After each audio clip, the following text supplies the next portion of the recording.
You know, in just one chapter of A Game of Thrones, Jon Snow says goodbye to Winterfell twice.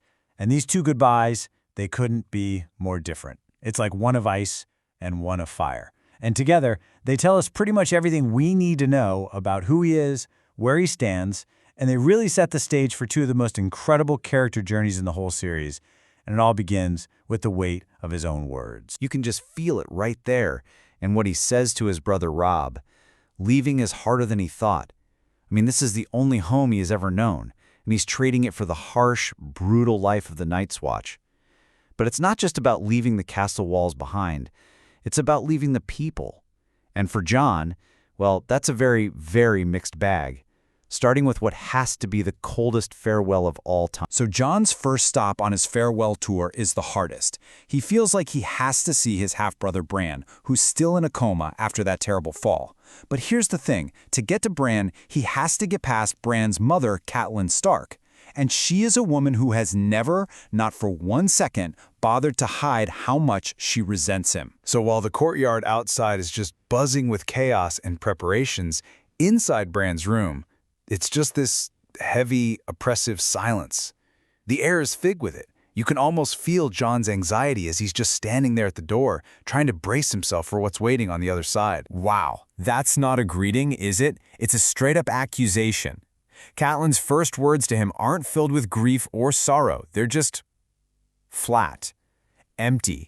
It's like a wall of ice just slammed down in front of him, making it crystal clear that he is an intruder here in the space that she considers sacred to her family. And really, their whole entire painful relationship boils down to this, right here.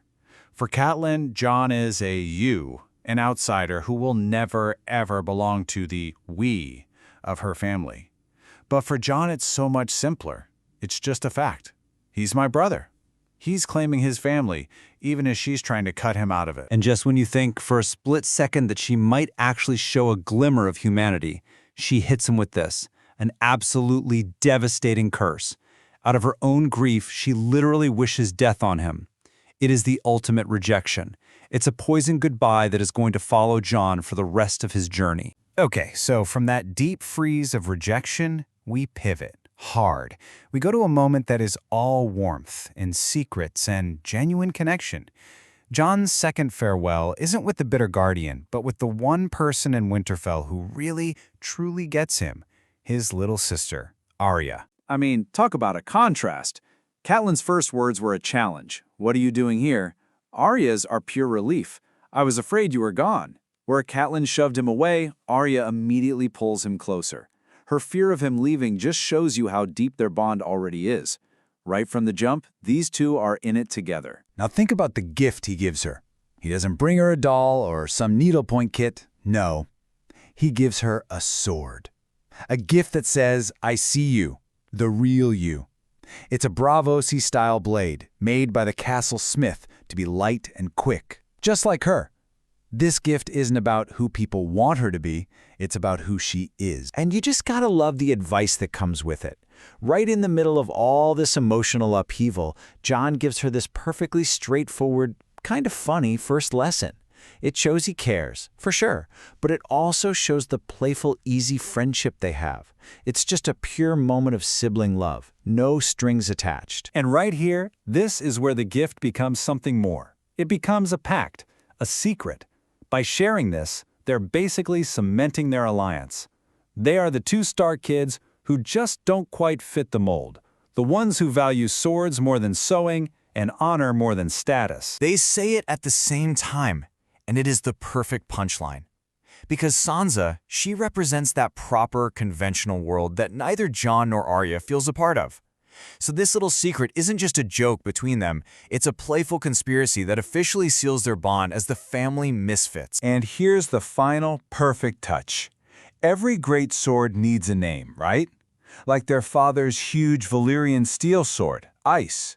But this sword's name isn't going to be about history or grandeur. It's going to be about Arya.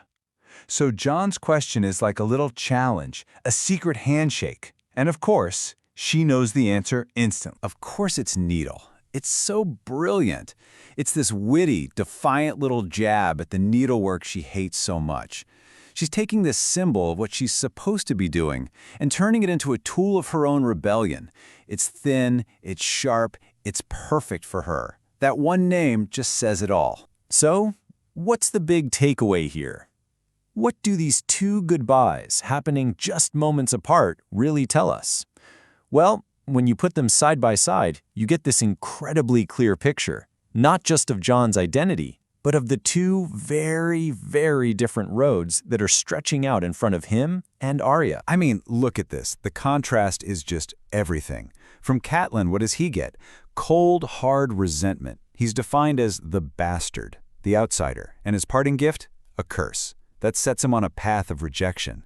But then, with Arya, it's all warmth and affection. With her, he's an insider, her little sister's closest confidant. And the gift is a sword, a symbol of their unbreakable alliance, a bond that's going to last even when they're worlds apart. You know, in the end, Jon's own hopeful words to Arya kind of say it all.